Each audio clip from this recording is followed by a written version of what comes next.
안녕하세요. 이데일리 복덕방 기자들입니다. 오늘은 서울 시내 공공주도 개발에 대해서 얘기 나눠보려고 합니다. 송승현 도시화경제 대표님 모셨습니다. 자기소개 좀 부탁드립니다. 네, 안녕하세요. 도시화경제 송승현입니다. 간략하시네요. 네, 간략합니다. 부동산 관련돼 가지고 컨설팅을 하고 있고요. 직접적으로 개발 사업 같은 것도 진행을 하고 부동산 관련 설명회를 전체적으로 주관을 했습니다.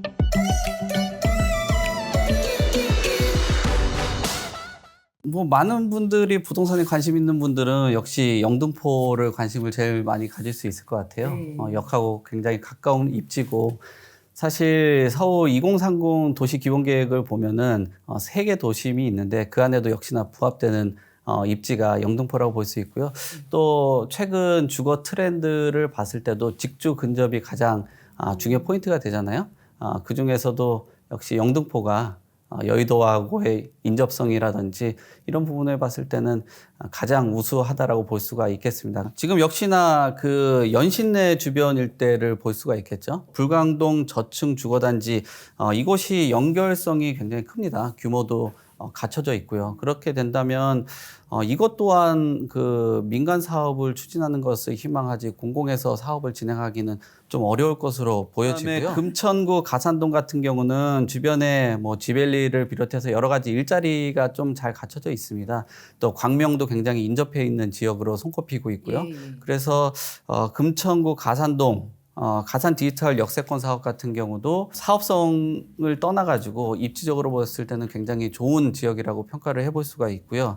도봉구 지역 같은 경우도 이 지역은 약간의 토지에 대한 면적도 굉장히 적고, 그래서 개별적으로 사업을 진행하는 데 있어서는 여건 마련이 좀 잘 안 되고 사업성이 확보되기가 굉장히 어려울 것 같아요. 그래서 이런 지역 같은 경우는 공공주도로 진행될 것으로 보고, 또 주민들도 이런 공공 방식이 아니고서는 사업 진행하기가 굉장히 어렵다는 것을 장기간에 거주하면서 알고 있을 겁니다. 지금 뽑는 것은 영등포를 비롯해서 연신내 일대 주변, 또 가산 디지털역 주변이 좋은 입지가 아닌가라고 평가를 좀 해보겠습니다. 쌍문역도 사실 입지적으로 봤을 때는 주거 선호도가 굉장히 높기는 하지만 이 3080 그 주택 공급이라고 해도 분양을 받는 사람들은 추가적으로 상승분을 고려를 해야 되는 거거든요.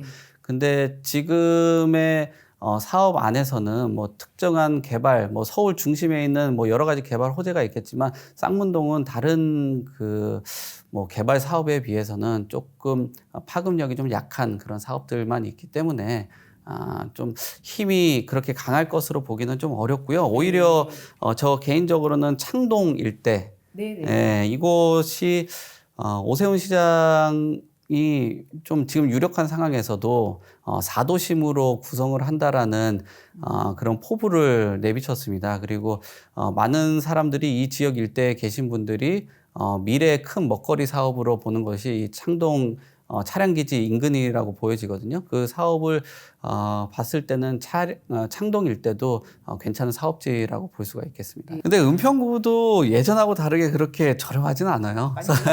서울 안에서 은평구에 대한 인식이 과거 수준으로 머물러 있는 분들이 굉장히 많긴 한데요. 은평구도 지금 만만치 않고요. 또 주거 질이 굉장히 많이 개선되어 있는 상황에서 교통에 대한 호재까지 연결이 되어 있기 때문에 가격 상승이 상당히 높을 거로 보여지는데, 이 1차 선도 사업 후보지에 들어감으로써 더욱더 많은 사람들이 관심을 갖고 주변 일대 주택 가격을 흔들 수 있는 충분한 요인으로 작용한다고 봅니다. 지금이라도 은평구에 있는 주택 마련하는 거 괜찮다고 봅니다. 사실 영등포의 몸값이 높아진 것도 불과 한 2, 3년 정도밖에 안 됐거든요. 그리고 그 신길 뉴타운이 입주 단계에 들어오고 나서 가격 상승이 굉장히 가팔랐어요. 그러니까 지금 은평 같은 경우에도 수색 증산을 비롯해서 상당히 많은 정비 사업이 일어나고 있기 때문에 시간을 늦춘다라고 하면은 공급이 원활하게 이루어지지 않는 이 상황에서는 나중에 내 집 마련하기 굉장히 어려울 것 같거든요. 자본이 약간 좀 영등포에 진입하기 좀 부담스러우신 분들 같은 경우는 은평구도 굉장히 좋은 대안이 될 수 있다라고 말씀드릴 수 있겠습니다. 어떤 사업이 진행되고 개발이 완료가 된다라면은 주변에 뭐 기반 시설도 충분히 들어오게 되고요. 네. 또 교통 여건도 개선이 되고요.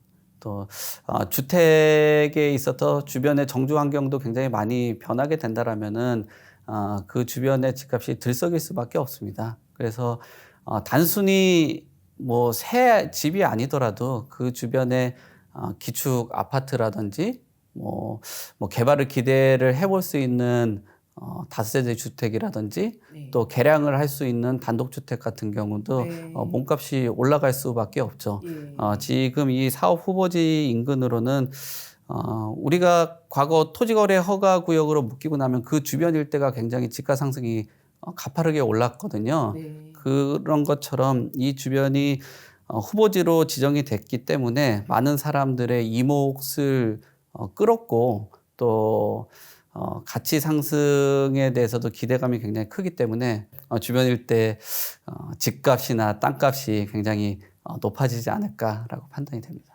사업이 사실상 진행되는 건 좀 어려울 것 같아요. 왜 그렇게 네, 네, 이렇게 좋은 사업성을 가지고 있는 지역들을 제가 아까 말씀드렸듯이 선도 사업 후보지가 오히려 이게 부작용이 될 수 있을 것 같아요. 너무 빨리 발표를 한 바람에 몸값이 지금 올라가 있고 또 공공이 지금 사업하는 데 있어서 신뢰도가 굉장히 떨어진 상황에서 네.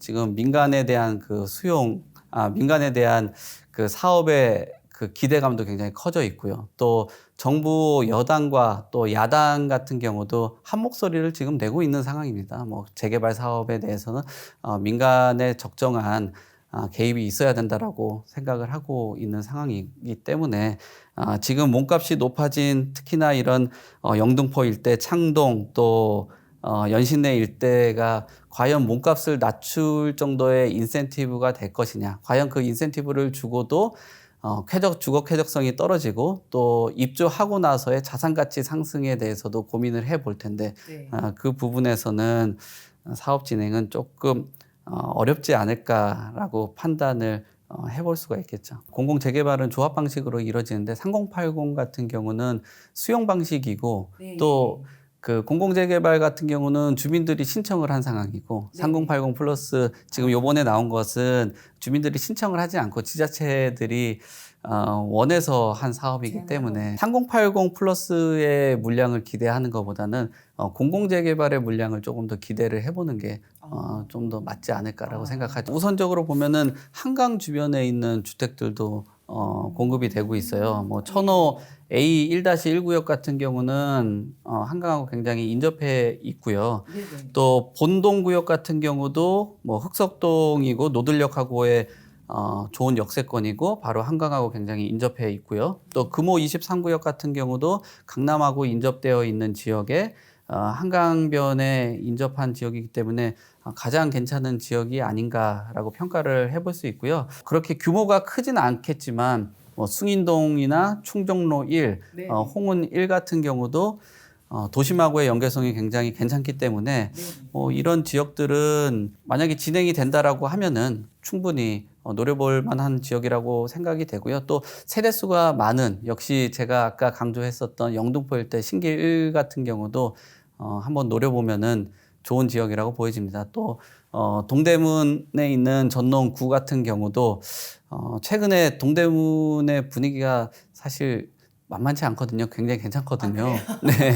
네, 이 지역도 전농 같은 경우도 노려본다라면은 괜찮은 지역인 것 같아요. 그래서 현실성을 고려하고 뭐 공급을 고려한다라고 하면은 공공 재개발 그 2차 후보지에 좀 눈길을 조금 더 갖는 게 좋지 않을까 생각합니다. 특히나 뭐 고밀 개발을 한다라고 하면은 건물이 높게 올라가니까 한강 조명을 할 수 있는 세대수가 더 많이 늘어나겠죠. 네, 그러니까 한강변의 기존의 그런 재개발 방식도 중요하긴 하겠지만 공공 재개발을 통해서 인센티브가 늘어나면은 조망 확보가 되는 세대수가 많이 늘어나니까 뭐 무주택이신 분들이나 젊으신 분들이 한강의 꿈을 이룰 수 있는 지역들이 아닌가 생각이 되죠. 네. 아무래도 물량이 많이 나온 곳들은 역시나 그 뭐 내 집 마련하시는 분들에게는 굉장히 유리한 조건이기 때문에 말씀하신 대로 장이 지역, 장이 8, 9 같은 경우도 네. 충분히 실수요자들은 주목할 만한 지역이라고 보여지고요. 특히 아마 이런 주택들이 들어가고 하면은 주변 환경이 개선되고 있어서 예전에 그런 성북구의 이미지를 조금 더 뛰어넘을 수 있는 그런 모습을 갖추지 않을까라고 생각합니다. 그래서 단순히 제가 입지가 떨어진다라고 이야기를 드리는 그런 평가는 아니고요. 네네. 이런 규모가 세대수가 갖는 힘, 특히나 아파트는 대단지라는 또 나름의 아파트 단지의 그 권력이 생기는 거거든요. 그 권력을 갖게 된다라면은 장이 8, 9 같은 경우도 큰 힘을 갖고 실수요자들에겐 매력도로 작용할 수 있는 특별한 네. 지역인 것 같습니다. 네. 주택 공급이 원활하게 일어난다라고 하면은 당연히 주택 가격은 하향보다는 뭐 안정세로 갈 수는 있다라고 보여져요. 근데 집값을 완전히 낮추는 데는 한계는 좀 있을 것 같아요. 다만 공급이 계속 일어나지 않는다라고 하면은 뭐 주택을 마련하려고 하는 실수요자들이 계속적으로 누적이 되고 있는 상황에서 공급이 줄기 때문에 집값이 뭐 폭등 수준으로 올라갈 수 있을 거라고 보여지고요. 이런 원활한 공급이 일어남으로써 적정한 수준 안에 뭐 물가 상승하고의 비슷한 수준의 뭐 상승 정도? 그 정도로 평가를 해볼 수 있을 것 같습니다. 뭐 내 집 마련 하시려고 하신 분들 같은 경우는 뭐 3080 플러스는 사실 기대를 하는 거는 조금 어려울 것 같고요. 공공재개발에서 나오는 물량들, 뭐 조합들이 동의율이 굉장히 높은 지역들은 한번 기대를 해보시는 게 좋을 것 같고요. 서울에서 뭐 컨텐츠가 제가 아까 말씀드렸듯이 뭐 직주 근접이나 또 뭐 개발이 가능한 지역들의 주택을 매수를 하신다면은 뭐 좋은 결과가 있을 것 같습니다. 내 집 장만이라는 것이 단순히 뭐 자산 가치의 문제도 있겠지만 결국은 생애 주기에 맞는 마련이 굉장히 필요하거든요. 그러니까 집을 뭐 자산 가치를 노리면서 계속 기대를 하는 것보다 생애 주기에 맞게 본인의 적정한 규모 안에서 주택을 마련하는 것은 굉장히 좋은 전략이라고 뭐 볼 수 있습니다. 그래서 그 주기에 잘 맞은 선택을 하셨으면 좋겠습니다. 네, 대표님 여기까지 할게요. 오늘 말씀 감사합니다. 네, 감사합니다. 고맙습니다.